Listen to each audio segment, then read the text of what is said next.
But first, breaking tonight, a few moments ago, President Trump announced Israel and Lebanon have agreed to extend their ceasefire by 3 weeks. It came after he met Three with the weeks. country's envoys at the White House.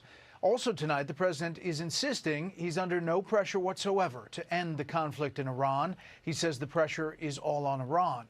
But he says the Islamic Republic's leadership is in turmoil. We're also getting new results from Fox polling about the conflict. Senior White House correspondent Jackie Heinrich starts us off tonight live Hey Jackie, how are you? Intimidation game. Tell me about us. from the North Lawn. Good evening, Jackie. Good evening, Brett. Good Moments ago, evening. reporters were pulled back into the Oval Office for the president to make that announcement, which stemmed from a meeting at the White House with the two countries' envoys. President Trump says a meeting with Israel and Lebanon's leaders could now happen within these next 3 weeks. This, as President Trump also says, the U.S. is going to continue its ceasefire with Iran, provided they don't lay any mines in the strait, because the U.S. stands to benefit the longer Iran takes to get their proposal together. And he also made a new demand that any proposal they submit includes a pledge to stop funding Hezbollah. Yes, this is happening. Trump keeps constraints on Iran amid peace push. This is We don't know who the leader is in Iran. Khomeini is gone. Then a second group came in, they're all gone.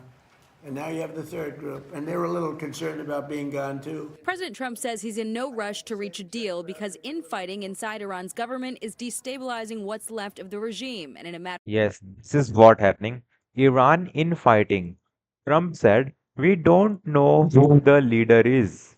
of days, their main source of revenue could be destroyed too. If they don't get their oil moving, their whole oil infrastructure is going to explode. Iran's president denying the infighting, posting, "In Iran, there are no hardliners or moderates. We are all Iranians and revolutionaries with ironclad unity of nation and state and obedience to the supreme leader. We will make the aggressor regret." The same This is message what he Iran's said. parliament speaker posted earlier before Iran's big officials are denying what President Donald Trump has just stated.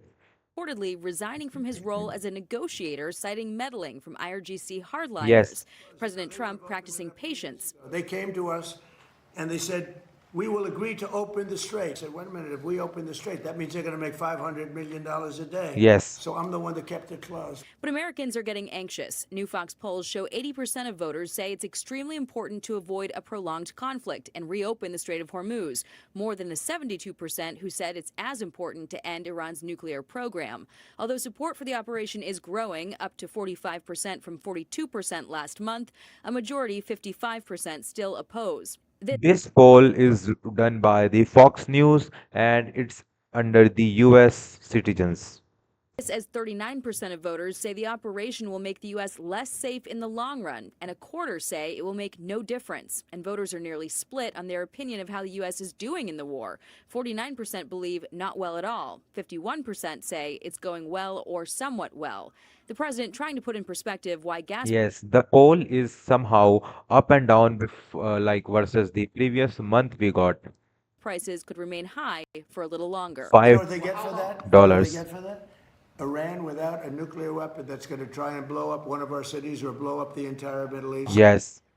And new tonight, the USS George H.W. Bush has reached the Indian Ocean. Okay, Indian Ocean, George H.W. Bush, USS Navy. Joined the Gerald Ford and Abraham Lincoln. It's the first time since 2003, Yes, leading up yes. to the invasion of Iraq, that the three aircraft carriers have been in the same region at the same Yes, it's very first time after 2003. This is big war happening. Big war. time.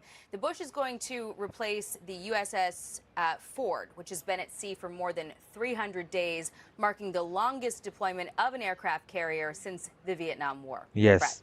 Since the Vietnam War, not 2003, since the Vietnam War, yes. Jackie, what about reports this evening that Russian President Vladimir Putin Oh. may possibly attend the G20 summit later this year in Miami? Yes, yes. Yeah, the president was just asked about this in the Oval Office when he was talking about an extension of this ceasefire between Israel and Lebanon. He said that he was not aware of an invitation, but it would be helpful, although he doesn't know if Putin would come. He says that he believes in talking. Brett. Jackie. Yes, thank you, Jackie. Thank you.